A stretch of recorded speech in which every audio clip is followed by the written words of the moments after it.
Hello friend, welcome to my channel JD science classes में आप सभी का स्वागत है। आशा करता हूँ आप सभी अच्छे होंगे और आपकी तैयारी अच्छी चल रही होगी। तो आज हम जो है हिंदी साहित्य के कवि एवं उनकी रचनाओं के लिए जो है हम प्रैक्टिस सेट सॉल्व करेंगे। इसमें आज हम ये बुक है राजपाल सिंह,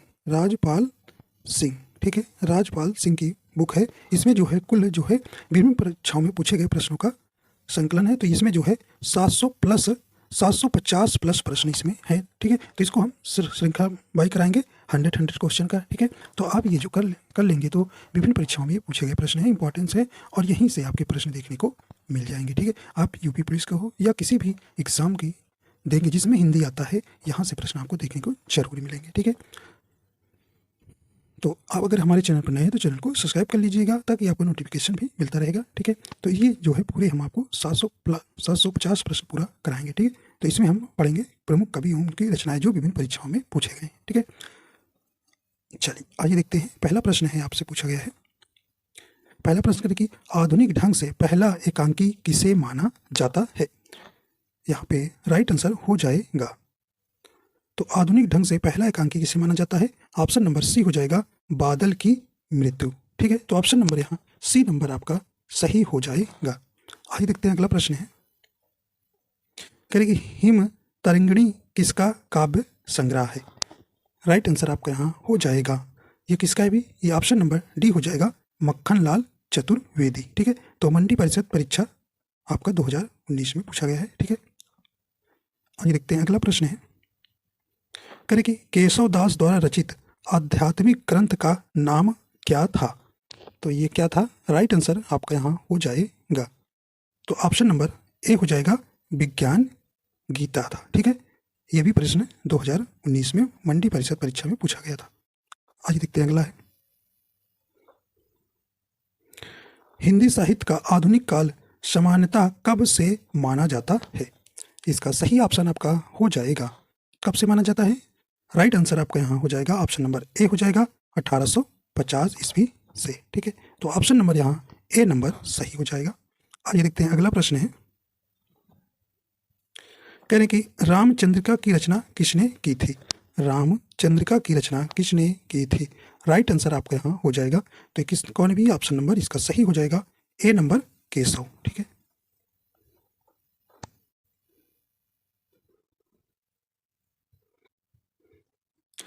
अगला है, सीता वनवास से संबंधित एक काव्य रचना कौन सी थी। ये सही ऑप्शन हो जाएगा, तो ऑप्शन नंबर ए हो जाएगा, प्रवाद पर्वत। अगला देखते हैं, करें कि ज्ञानदीप किसकी रचना है। तो यहाँ पे आपको बताना है ज्ञानदीप किसकी रचना है। राइट आंसर हो जाएगा, तो ऑप्शन नंबर इसका सी नंबर हो जाएगा, शेख नबी का। अगला है, जयशंकर प्रसाद जी की पहली कहानी कौन सी थी। तो यहाँ आपको बताना है जयशंकर प्रसाद जी की पहली कहानी का नाम। राइट आंसर हो जाएगा, ऑप्शन नंबर ए हो जाएगा, ग्राम। आइए देखते हैं अगला है, श्री रामचरितमानस की रचना किस कवि ने की थी। तो ये किस कवि ने की थी। राइट आंसर आपका हो जाएगा, सही ऑप्शन ऑप्शन नंबर बी हो जाएगा, तुलसीदास, ठीक है। तो ये आपका परीक्षा में वीडियो में भी पूछा गया और कनिष्ठ सहायक परीक्षा 2019 में, ठीक है। आइए देखते हैं अगला, देखिए ये तो यूपी पुलिस प्रश्न में आपका आया हुआ था, अभी जो पेपर हुआ था, ठीक है। इसको जीएस में दे दिए थे, जो हिंदी का प्रश्न था आपका यहाँ पूछा है कि गोदान का लेखक कौन है। राइट आंसर आपका हो जाएगा, ऑप्शन नंबर यहाँ पे सी नंबर हो जाएगा, प्रेमचंद है, ठीक है। काफ़ी प्रसिद्ध रचना है, ये बार बार परीक्षा में पूछी जाती है, ठीक है। चलिए अगला है, हिंदी का प्रथम समाचार पत्र 1826 ईस्वी में कहाँ से प्रकाशित हुआ था। तो ये कहाँ से प्रकाशित हुआ था। राइट आंसर हो जाएगा, ऑप्शन नंबर डी हो जाएगा, कलकत्ता से। अगला है, कह रहे हैं कि सूर सागर के रचयिता कौन है। यहाँ पे आपको बताना है सूर सागर के रचयिता कौन है। राइट आंसर हो जाएगा, सही ऑप्शन ऑप्शन नंबर डी हो जाएगा, सूरदास है, ठीक है।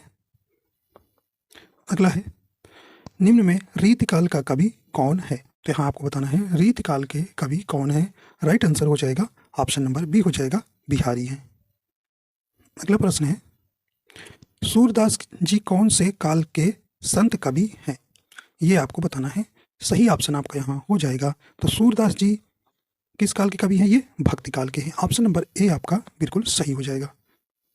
आइए देखते हैं अगला प्रश्न है, निम्नलिखित में से कौन सी रचना सूरदास जी की नहीं है? तो इसमें आपको नहीं वाला बताना है, नहीं वाला बताना है।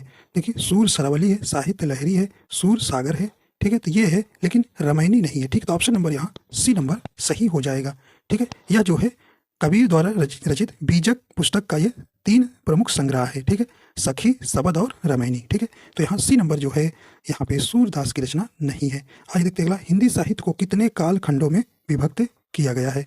तो हिंदी साहित्य को कितने काल खंडों में विभक्त किया गया है? राइट आंसर आपका यहाँ हो जाएगा, तो ऑप्शन नंबर डी हो जाएगा 4। अगला है, करें कि आधे अधूरे किस विधा की रचना है? तो यहाँ आपको बताना है आधे अधूरे किस विधा की रचना है, ठीक है। चलिए, सही ऑप्शन आपका हो जाएगा, या क्या है भी ऑप्शन नहीं हो जाएगा, ये एक नाटक है, ठीक है। तो इसको आधे अधूरे के रचनाकार कौन है? ये मोहन राकेश हैं, ठीक है, मोहन राकेश, याद रखिएगा। ये देखते हैं अगला है, सूरदास के पदों में कौन सा रस नहीं पाया जाता है? राइट आंसर आपका यहाँ हो जाएगा, देखिए, शांत रस पाया जाता है, श्रृंगार रस पाया जाता है, वात्सल्य रस पाया जाता है, ये भयानक रस नहीं पाया जाता, ठीक। तो ऑप्शन डी ही यहाँ सही हो जाएगा। आइए देखते हैं अगला प्रश्न है, निम्नलिखित में से छायावादी रचनाकार कौन है? तो यहाँ आपको बताना है छायावादी रचनाकार कौन है। राइट आंसर आपका यहाँ हो जाएगा, राइट आंसर आपका ऑप्शन नंबर डी हो जाएगा, सुमित्रा नंदन पंत जो है ये जो है छायावादी रचनाकार कवि हैं, ठीक है। कहने की जयद्रथ वध किस की रचना है? तो जयद्रथ वध किसने लिखा है? सही ऑप्शन आपका यहाँ हो जाएगा, तो ऑप्शन नंबर यहाँ पे ए नंबर राइट हो जाएगा, मैथिली शरण गुप्त हैं, ठीक है। तो ऑप्शन नंबर ए यहाँ सही हो जाएगा। आइए देखते हैं अगला है, कहने कि उसने कहा था कहानी के लेखक कौन है? उसने कहा था कहानी के लेखक कौन है? राइट आंसर आपका यहाँ हो जाएगा, तो ये कौन है भी? तो ऑप्शन नंबर डी हो जाएगा, चंद्रधर शर्मा गुलेरी हैं। आइए देखते हैं अगला है, कहने कि उर्वशी किसका काव्य है? तो ये आपको बताना है उर्वशी किसका काव्य है। तो देखिए, काव्य पूछा गया है, तो यहाँ पे आपको बताना है, तो आपको ऑप्शन नंबर ए देना है, रामधारी सिंह दिनकर, ठीक है। अगर देखिए यहाँ पे काव्य कहा है तो रामधारी सिंह दिनकर लगाइएगा, ठीक है, ठीक है। तो यहाँ पे जयशंकर प्रसाद भी उर्वशी लिखे हैं, अगर ऑप्शन में कहीं भी रामधारी सिंह दिनकर नहीं रहेगा तो आप जयशंकर प्रसाद लगाएंगे, ठीक है। चलिए आइए देखते हैं अगला प्रश्न है, करें कि पंजाब में हिंदी का प्रचार किसने किया? तो ये है काफी इंपॉर्टेंट प्रश्न है। राइट आंसर आपका यहाँ हो जाएगा, ऑप्शन नंबर बी हो जाएगा, श्रद्धा राम फिल्लोरी जो है पंजाब में हिंदी का प्रचार किया था, ठीक है। आइए देखते हैं अगला प्रश्न है, करें हिंदी साहित्य के इतिहास में प्रसिद्ध कबीरदास, सूरदास, महावीर प्रसाद द्विवेदी, प्रेमचंद, हरिवंश राय बच्चन आदि किस प्रदेश से है? तो ये किस प्रदेश से भी? तो आप जानते हैं ऑप्शन नंबर डी हो जाएगा, ये उत्तर प्रदेश से संबंधित है, ठीक है। करें कबीरदास, तुलसीदास, सूरदास आदि कौन से काल के संत कवि हैं? तो ये किस काल के संत कवि हैं? राइट आंसर हो जाएगा, ऑप्शन नंबर बी हो जाएगा, ये भक्तिकालीन कवि हैं, ठीक है। आइए देखते हैं अगला प्रश्न है, करें कि निम्नलिखित में से कौन अष्टछाप का कवि है? यहाँ पे आपको बताना है अष्टछाप का कवि है। राइट आंसर आपका यहाँ हो जाएगा, ऑप्शन नंबर बी हो जाएगा, सूरदास है। आइए देखते हैं अगला है, निम्नलिखित में से कौन सी पुस्तक प्रेमचंद द्वारा लिखित नहीं है? तो हमको नहीं वाला बतलाना है। राइट आंसर आपका यहाँ हो जाएगा, देखिए, कर्मभूमि है, रंगभूमि है, कायाकल्प है, ये प्रेमचंद की रचनाएं हैं, ठीक है। लेकिन जो है ध्रुव स्वामिनी जो है ये जो है प्रेमचंद की रचना नहीं है, ठीक है। ध्रुव स्वामिनी किसने लिखा है? तो ये जयशंकर प्रसाद, याद रखिएगा, जयशंकर प्रसाद ने लिखा है, ठीक है।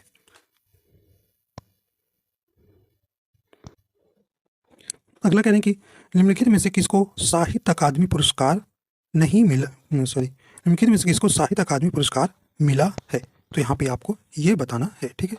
राइट आंसर हो जाएगा, तो ऑप्शन नंबर बी हो जाएगा, नामवर सिंह को मिला है। तो ऑप्शन नंबर यहाँ पे बी नंबर सही हो जाएगा, इन्हें जो है कविता के नए प्रतिमान के लिए मिला है, ठीक है। आइए देखते हैं अगला है,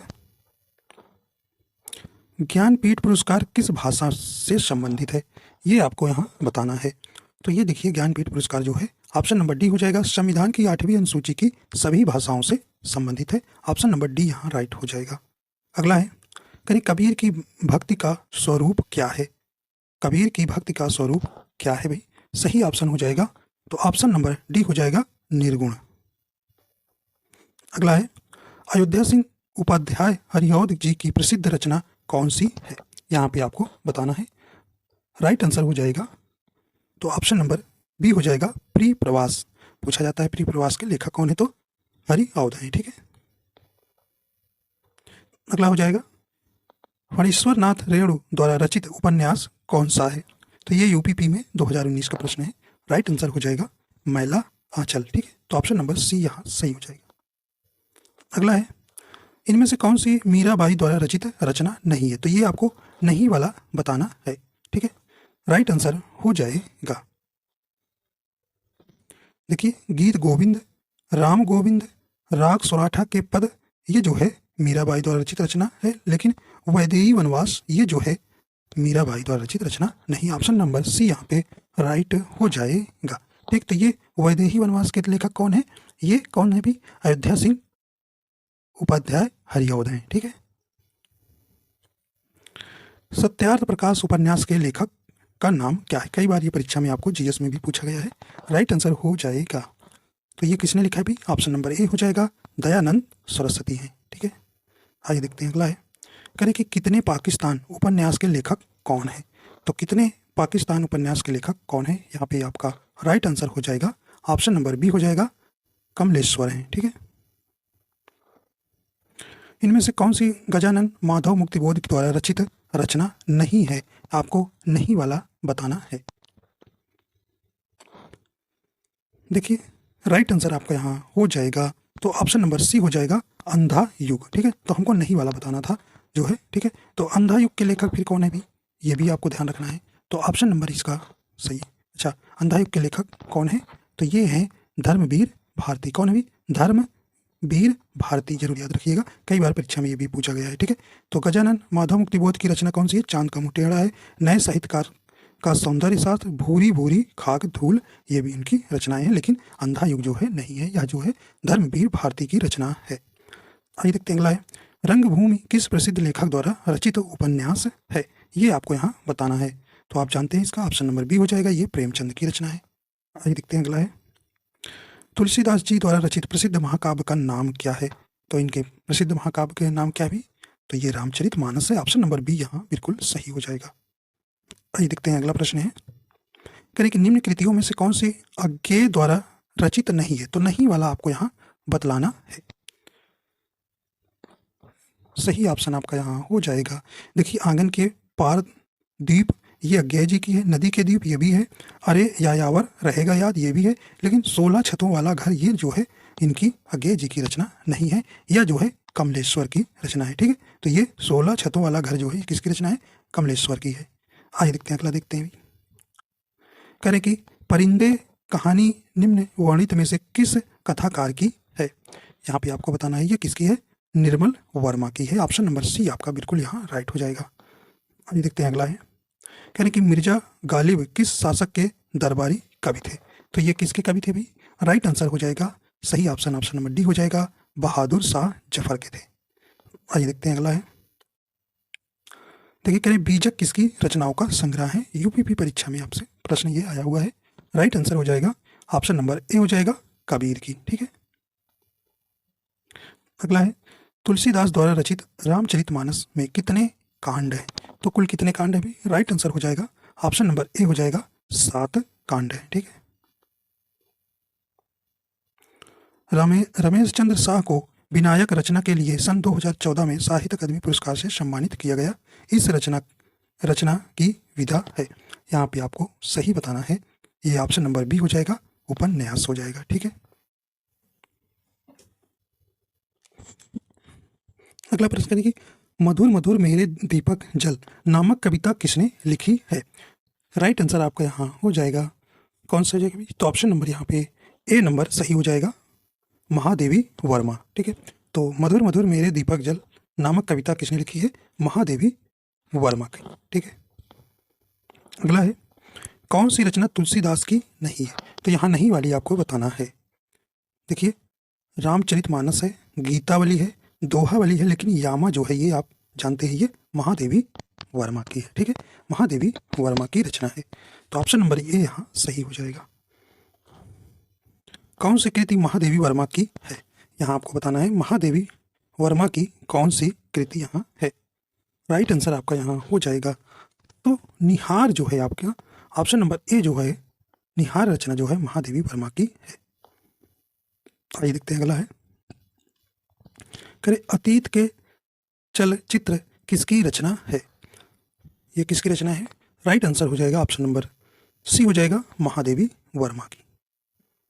अगला देखते हैं,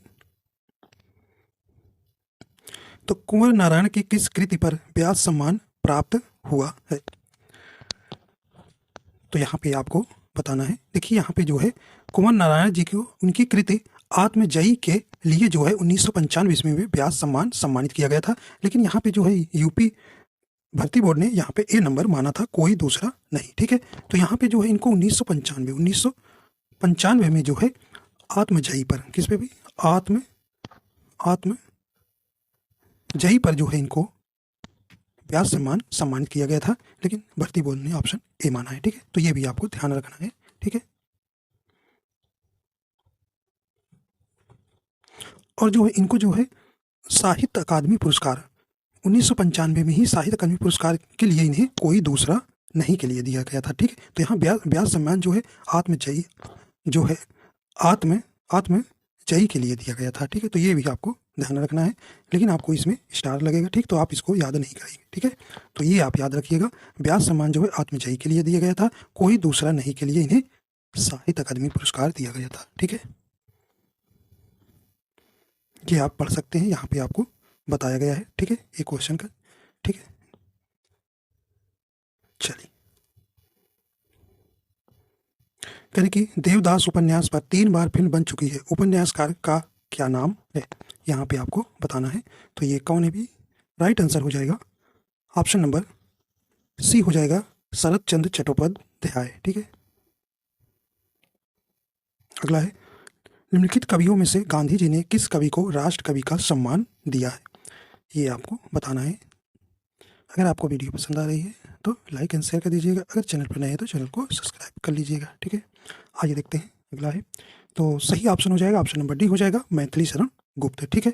तो कवियों में से गांधी जी ने किस कवि को राष्ट्र कवि कहा था, तो ये सम्मान दिया था, तो ऑप्शन नंबर यहाँ डी हो जाएगा मैथिली शरण गुप्त को, ठीक है। आइए देखते हैं अगला है,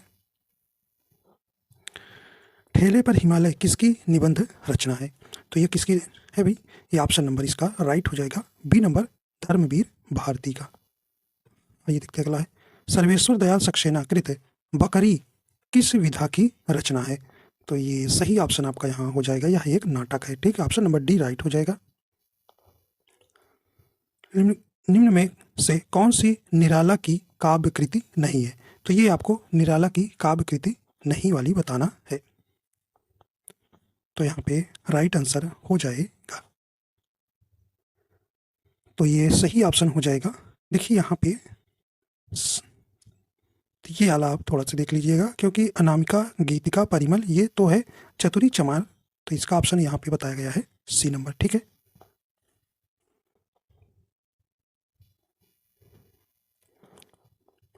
रामचरितमानस की भाषा है, तो ये किस भाषा में लिखा गया है, तो ऑप्शन नंबर इसका राइट हो जाएगा बी नंबर अवधी भाषा में। अगला है, निम्न में से कौन सी तुलसीदास की रचना नहीं है, तो यहाँ पे नहीं वाली आपको बताना है।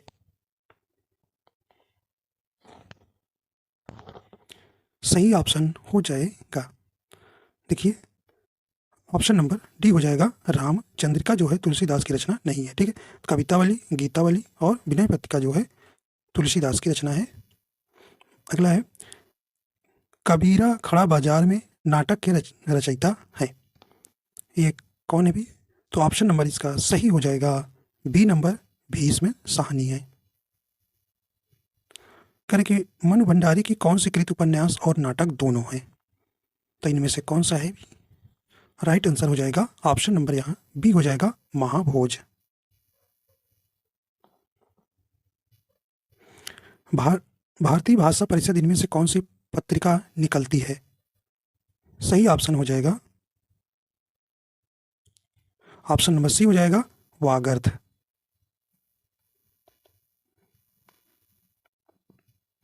करें कि देहाती दुनिया के लेखक कौन है?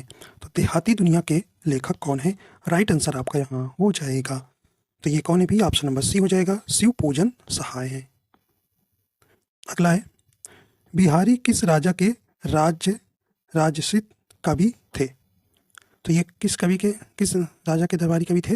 ये राजा जयसिंह के थे। ऑप्शन नंबर बी यहाँ राइट हो जाएगा। निम्नलिखित में से कौन सी प्रेमचंद की कृति नहीं है? तो देखिए नहीं वाली आपको बताना है।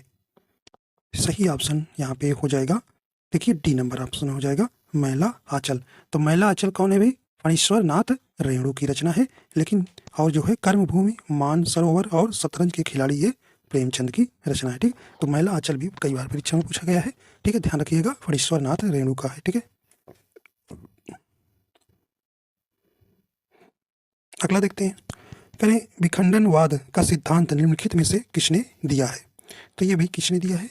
राइट आंसर हो जाएगा सही ऑप्शन नंबर डी हो जाएगा, देरिदा। अगला है, इनमें से अभिनव गुप्त का प्रमुख दार्शनिक मत क्या है? यहाँ पे राइट आंसर हो जाएगा, ऑप्शन नंबर ए हो जाएगा, शैव। कृष्णा सोबती को साहित्य अकादमी पुरस्कार उनकी किस कृति पर दिया गया है? तो किस पर दिया गया भी? सही ऑप्शन नंबर सी हो जाएगा, जिंदगी नामा 1979 में। ठीक है, इनमें से कलिकथा वाया बाईपास उपन्यास के रचनाकार कौन है? तो कौन है भी? ये सही ऑप्शन नंबर बी हो जाएगा, अलका सरावगी हैं।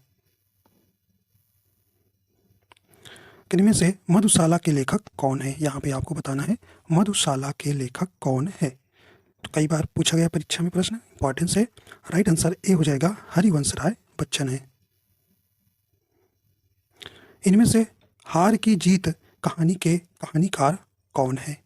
सही ऑप्शन हो जाएगा, सही ऑप्शन नंबर डी हो जाएगा, सुदर्शन है।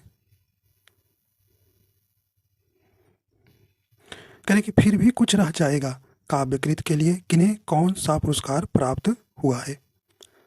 सही ऑप्शन हो जाएगा डी नंबर, विश्वनाथ प्रसाद तिवारी को व्यास सम्मान दिया गया है।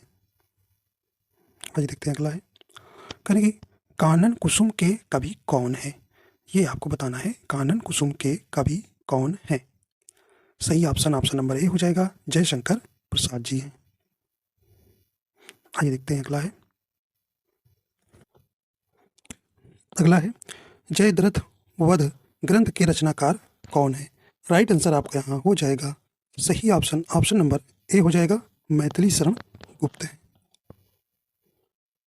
अगला है, पहाड़ पर लालटेन किसकी रचना है? पहाड़ पर लालटेन किसकी रचना है? सही ऑप्शन यहाँ पे हो जाएगा, राइट आंसर आपका यहाँ हो जाएगा ए नंबर, मंगलेश डबराल की है। अगला है, झरना पंथ के रचनाकार कौन है? सही ऑप्शन हो जाएगा, तो ये झरना के रचनाकार कौन है? ऑप्शन नंबर बी हो जाएगा, जयशंकर प्रसाद जी की है। अगला है, हिंदी साहित्य के लिए किसे प्रथम व्यास सम्मान मिला? तो किसे मिला था भी? सही ऑप्शन आपका यहाँ हो जाएगा, रामविलास शर्मा को मिला था। ऑप्शन नंबर ए यहाँ सही हो जाएगा। अगला है, यानी कि रसिक प्रिया ग्रंथ के रचनाकार कौन है? यहाँ पे आपका राइट आंसर हो जाएगा, ये सही ऑप्शन नंबर सी हो जाएगा, केशव दास जी हैं। ये देखते हैं अगला है, कहने की तितली के रचनाकार कौन है? तो भाई तितली के रचनाकार कौन है? राइट आंसर हो जाएगा आपका यहाँ सही ऑप्शन हो जाएगा, ऑप्शन नंबर सी हो जाएगा, जयशंकर प्रसाद जी हैं। ठीक है, ऑप्शन नंबर सी यहाँ सही हो जाएगा। अगला है, अज्ञेयकृत आंगन के पार द्वार के लिए कौन सा पुरस्कार प्राप्त हुआ है? कौन सा पुरस्कार मिला इन्हें? बी नंबर हो जाएगा ऑप्शन, साहित्य अकादमी पुरस्कार मिला है। आइए देखते हैं अगला, मिलन के पल केवल दो चार, विरह के कल्प अपार, यह उक्ति किस रचनाकार की है? सही ऑप्शन आपका यहाँ हो जाएगा, ऑप्शन नंबर बी हो जाएगा, सुमित्रा नंदन पंत जी की है। ठीक है, चलिए आगे चलते हैं। हिंदी साहित्य का आदिकाल किस आलोचक की कृति है? ये किसकी है भी? सही ऑप्शन हो जाएगा यहाँ पे ऑप्शन सी हो जाएगा, हजारी प्रसाद द्विवेदी जी की है। आइए देखते हैं अगला है। महात्मा गांधी अंतर्राष्ट्रीय हिंदी विश्वविद्यालय की पत्रिका का नाम क्या है? तो ये आपका राइट आंसर हो जाएगा ऑप्शन नंबर बी हो जाएगा, बहुवचन। अगला है। हेत प्रीति से जो मिले तासो मिलाए दहाय, यह उक्ति किस संत कवि की है? तो ये सही ऑप्शन हो जाएगा डी नंबर, कबीर जी की है। ये देखते हैं अगला है। रामचंद्र शुक्ल द्वारा लिखित आलोचनात्मक ग्रंथ निम्न में से कौन सा नहीं है? यहाँ पे आपको बताना है। सही ऑप्शन हो जाएगा ऑप्शन नंबर बी हो जाएगा, शिल्प और दर्शन। किस भारतीय आत्मा के नाम से कविता की रचना किसने की? सॉरी, कह रहे कि एक भारतीय आत्मा के नाम से कविता की रचना किसने की? सही ऑप्शन हो जाएगा ऑप्शन नंबर सी हो जाएगा, मक्खनलाल चतुर्वेदी हैं। आइए देखते हैं अगला है। निम्न में से किसे ज्ञानपीठ पुरस्कार प्राप्त नहीं हुआ है? तो किन्हें नहीं प्राप्त हुआ है भी? सही ऑप्शन आपका यहाँ हो जाएगा, तो मुंशी प्रेमचंद को नहीं मिला है। ठीक है, अगला है। पूर्व मध्यकाल का समय कौन सा माना जाता है? सही ऑप्शन आपका यहाँ हो जाएगा ऑप्शन नंबर बी हो जाएगा, 1375 से 1720 तक। ठीक है। सूरदास किसके शिष्य थे? तो ये आपको यहाँ बताना है, सूरदास किसके शिष्य थे? सही ऑप्शन ऑप्शन नंबर ए हो जाएगा, वल्लभाचार्य के। ठीक है, अगला है। कहानी नई कहानी, कहानी नई कहानी किसकी प्रसिद्ध कृति है? तो ये किसकी है भी? राइट आंसर हो जाएगा ऑप्शन नंबर डी हो जाएगा, नामवर सिंह की है। करें कि मोह तो मेरे कवित्व बनावत, यह किसकी प्रसिद्ध उक्ति है? ये किसकी है? ये सही ऑप्शन हो जाएगा बी नंबर, गणानंद की है। अगला है। ब्राह्मण के संपादक कौन थे? राइट आंसर हो जाएगा तो ऑप्शन नंबर ए हो जाएगा, प्रताप नारायण मिश्र हैं। करें प्रयोगवादी काव्यधारा के प्रवर्तन किसने किया है? सही ऑप्शन आपका यहाँ हो जाएगा ऑप्शन नंबर सी हो जाएगा, अज्ञेय जी हैं। किस काल को गद्य काल के नाम से भी जाना जाता है? सही ऑप्शन ऑप्शन नंबर हो जाएगा ऑप्शन नंबर डी हो जाएगा, आधुनिक काल को जो है गद्य काल के नाम से जाना जाता है। अगला है। मुक्ति छंद के सर्वाधिक समर्थक छायावादी कवि कौन है? राइट आंसर आपका हो जाएगा तो ऑप्शन नंबर डी हो जाएगा, निराला जी हैं। अगला है। आचार्य रामचंद्र शुक्ल ने तुलसी के प्रमाणिक ग्रंथों की संख्या कितनी मानी है? राइट आंसर हो जाएगा ऑप्शन नंबर इसका सही हो जाएगा डी नंबर, 12। अगला है। बाणभट्ट की आत्मकथा किसका प्रसिद्ध उपन्यास है?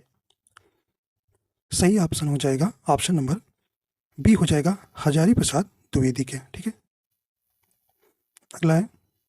करें कि गणेश शंकर विद्यार्थी ने किस पत्र का संपादन किया?